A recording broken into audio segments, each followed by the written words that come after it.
चल छोटी माँ के पास। बलराम, कान्हा की चुगली करेगा तू? बस, कोई बीच में नहीं बोलेगा आज। कोई बीच में नहीं बोलेगा आज। चल कान्हा।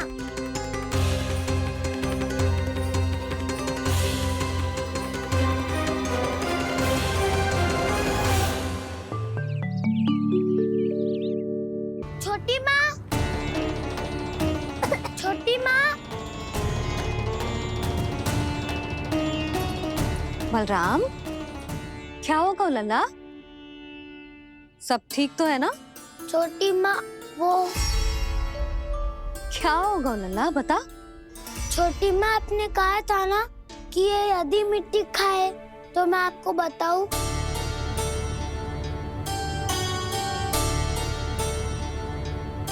कान्हा, जे मैं क्या सुन रही हूँ? तूने मिट्टी खाई?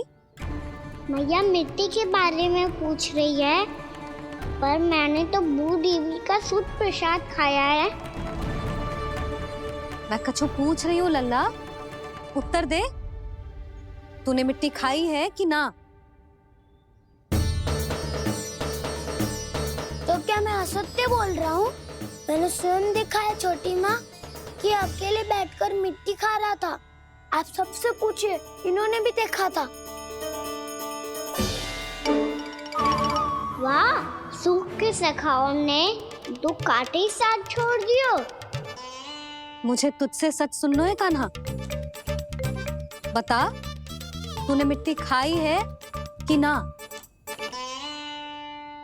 झूठ बोल रहा है? सच्ची सच्ची बता, खाई है? ना भैया, मैंने मिट्टी ना खाई।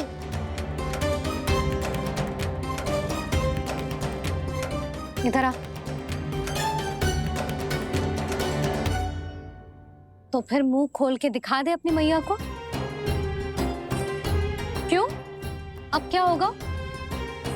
तूने मिट्टी तो ना खाई, तो दिखा दे कि जे सब असत्य बोल रहे हैं। कान्हा, मुंह खोल।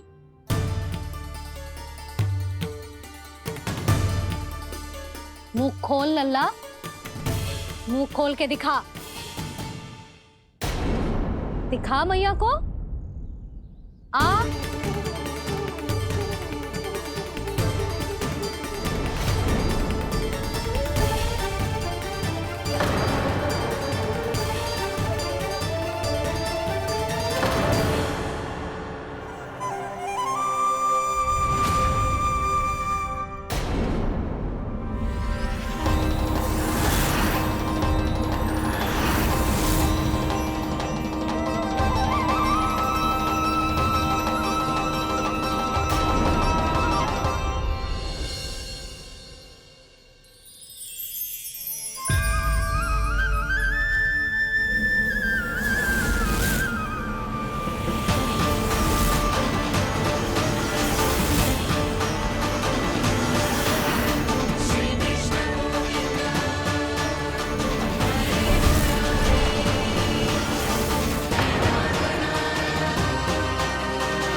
हे नारायण, ये कैसा अद्भुत दृश्य है।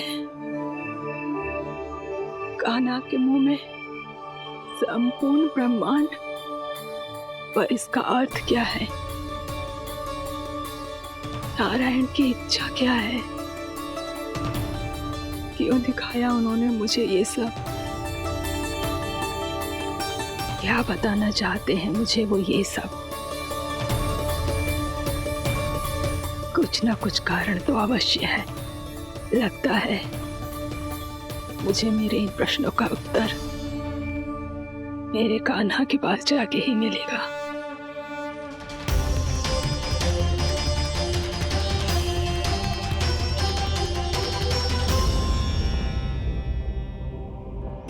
कितना भी सतर्क हो जाऊं, कोई ना कोई भूल हो ही जाती है। पिछली बार तो बाबा ने संभाल लिया था, अब मैया क्या करेगी? छोटी माँ, कान्हा क्या हो गया इधर?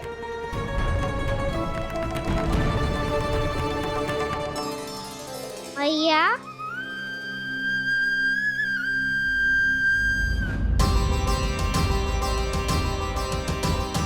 उठ जाओ ना मैया।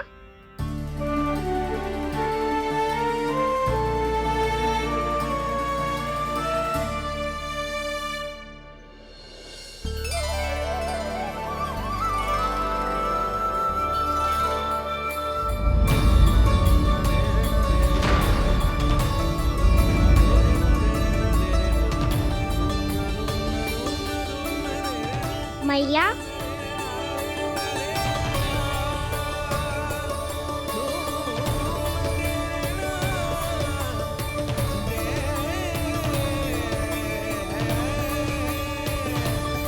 कान्हा, कान्हा,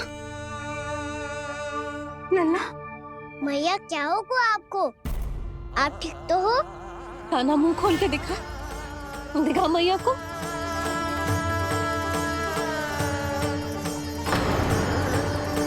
इसमें तो बस मिट्टी है, तो जो मैंने देखा वो क्या था? स्वप्न था मेरा या कोई भ्रम हुआ था?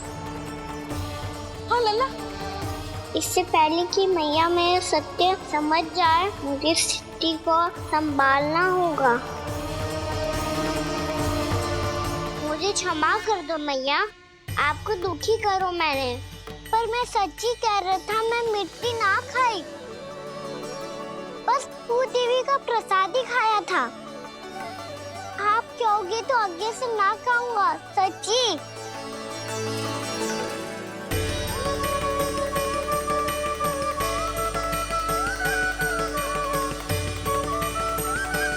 बस बस लल्ला बस, इसमें विशेष शक्ति ना हो सकती। ये तो इतना भोला है कि मिट्टी को भूदेवी का प्रसाद समझ के खा गया। मुझे क्षमा कर दो मैया। ये दूसरी बार हुआ है मेरे साथ। क्या मैं बावली हो गई हूँ?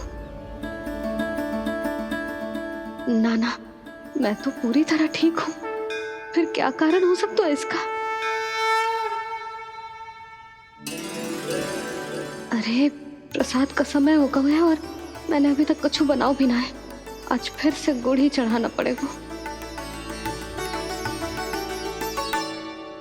मैं आए दिन भोग में गुड़ चढ़ा रही हूँ, अवश्य इसीलिए मिट्टी को गुड़ का प्रसाद समझकर खा गो मेरा कान्हा।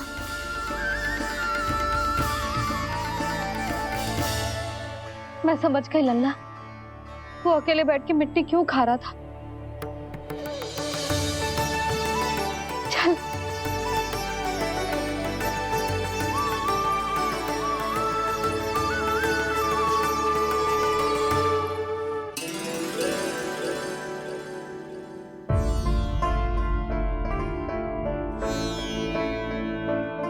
मुझे क्षमा कर दो प्रभु।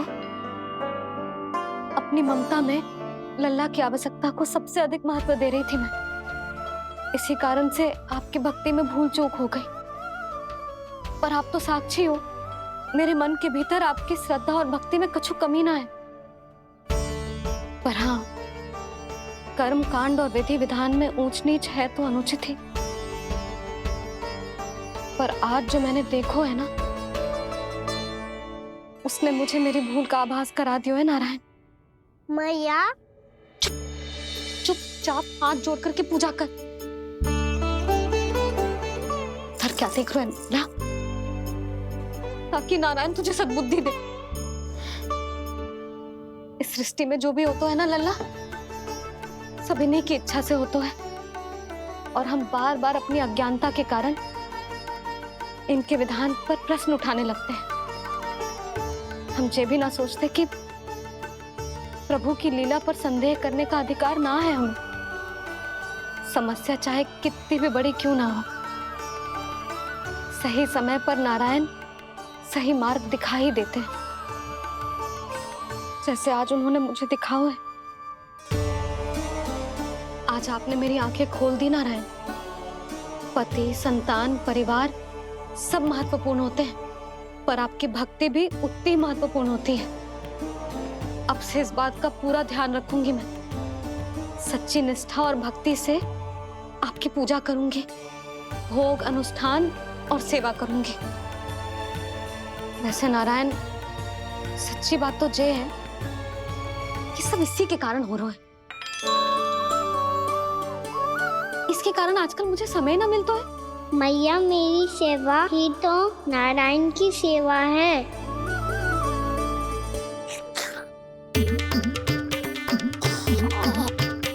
मुस्कुरा क्यों रहे रे? हाथ जोड़ प्रार्थना कर कि नारायण तुझे भी सही समय पर सही मार्ग दिखाएं, ताकि तुझे मिट्टी वाली भूल दोबारा ना दोहराए। हाथ जोड़। आपको मुझे भी सही मार्ग दिखाना होगा प्रभु। एक और मेरी प्रजा है तो दूसरी ओर मेरा लल्ला। मैं किसका हित साधूं? किसी एक का त्याग कैसे कर दूं मैं?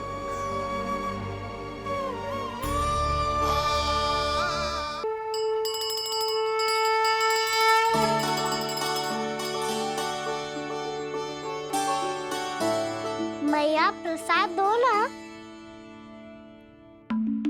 क्यों? मिट्टी ना खानी? नहीं। लल्ला, आज के बाद मिट्टी को गुड़ समझने की भूल मत करियो। समझ आई?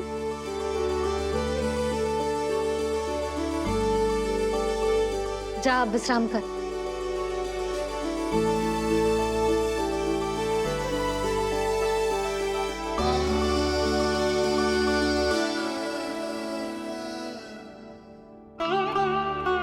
आप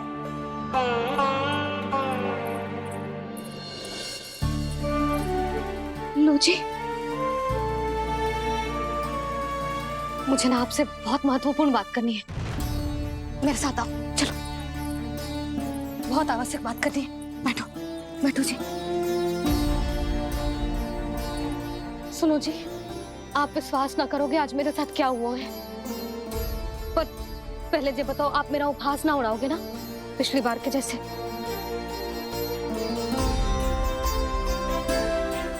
मैंने ना कान्हा के मुंह में फिर से ब्रह्मांड देखो है। आप ऐसे क्या देख रहे हो? सच्ची में देखो है। और इतना ही ना, मैंने तो ये भी देखो कि श्री नारायण गोकुल में हर स्थान पे है। जहां देखो वही नारायण। ये तो इसी बात का संकेत है यशोदा के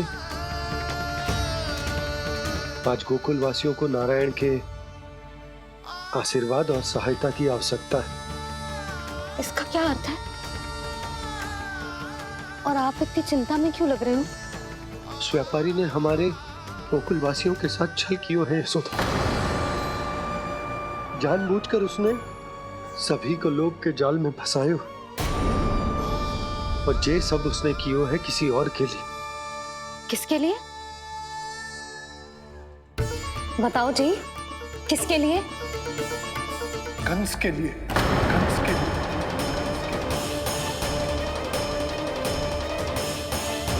उसे कंस नहीं भेजा था यहाँ।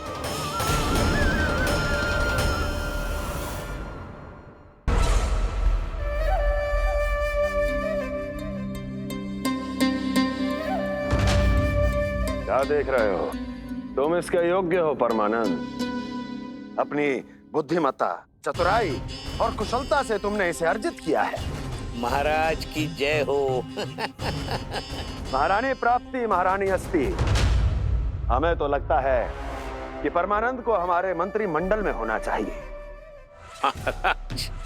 परमानंद, जिस प्रकार तुमने गोकुल वासियों को अपनी चतुराई के चक्रव्यूह में फंसा दिया, अद्भुत था वो, अद्भुत। आप बस आज्ञा दीजिए महाराज, ये सेवक पालन करेगा। आज गोकुल आपके चरणों के नीचे आ गया है।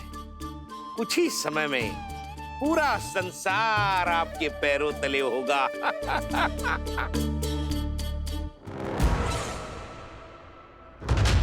आपको सच में लगता है महाराज कि गोकुलवासी अपने वचन का पालन करेंगे और जीवन भर अपना दूध, दही, घी और माखन हमें निःशुल्क देते रहेंगे? भोले हैं वो, भक्त हैं, और यही उनकी सबसे बड़ी दुर्बलता है। और यही दुर्बलता उन्हें विवश कर देगी। और उससे भी आनंद की बात है ये कि उनका राजा आनंद अपनी प्रजा को जीवन भर कष्ट सहते देख नहीं पाएगा और दौड़ता हुआ, भागता हुआ यहाँ आएगा मेरे चरणों में, अपने उस पुत्र के साथ। पर वो तो महाराजा है ना, उसे कुछ कमी है क्या? फिर हमारे भोले भाले गोकुल वासियों को क्यों फंसा रहे हैं जी? ना ना, बात कछु और है। सच्ची सच्ची बताओ, क्या चाहता है वो? कहीं बाबा ये ना बता दे कि कंस मामा ने ये सारा छल मुझे मथुरा बुलाने के लिए रचा है। मैया की ममता भय में बदल जाएगी। ऊपर से देखो तो बस दूध, दही, माखन का छोटा सा छल है, पर इसके पीछे कोई बहुत बड़ा षड्यंत्र छुपा है इसका। आप जानते हो ना क्या है? मुझे ना बताओगे? बताओ, बताओ जी। यशोदा, वो चाहते है कि मैं दरबार में जाऊं और साथ ले जाऊं। साथ ले जाऊं? बाबा क्या कर रहे हो, संभालो। किसे साथ ले जाऊं? गांव वालों की दया की पुकार को, उनकी सहायता की गुहार को। उसने कहलवाई है कि मैं हाथ जोड़कर उसके सामने विनती करूं, तभी वो गांव वालों को निःशुल्क उत्पाद देने की व्यवस्था से मुक्त करेगा। अब मुझे समझ ना आ रहा कि मैं क्या करूं। जब हमें कछु समझ में ना आए ना, तो सारी चिंता श्री नारायण पर छोड़ देनी चाहिए जी। तुम सत्य कह रही हो यशोदा, सारी चिंता नारायण पर ही छोड़ देनी चाहिए। अब वही मार्ग दिखाएंगे। जिस सारी गोपियों पर तो बड़ा संकट आ गया जी। अब तो इनका मन भी करेगा तो हिचक के बारे मेरे पास ना आएंगी।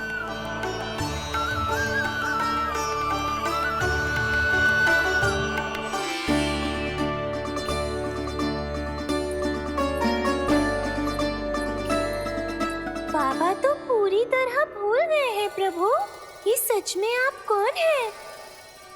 हाँ मुरली, इस समय मैं उनके लिए केवल उनका लल्ला हूँ। पर आपके पास उन्हें इस चिंता से मुक्त करने का उपाय है प्रभु, है ना?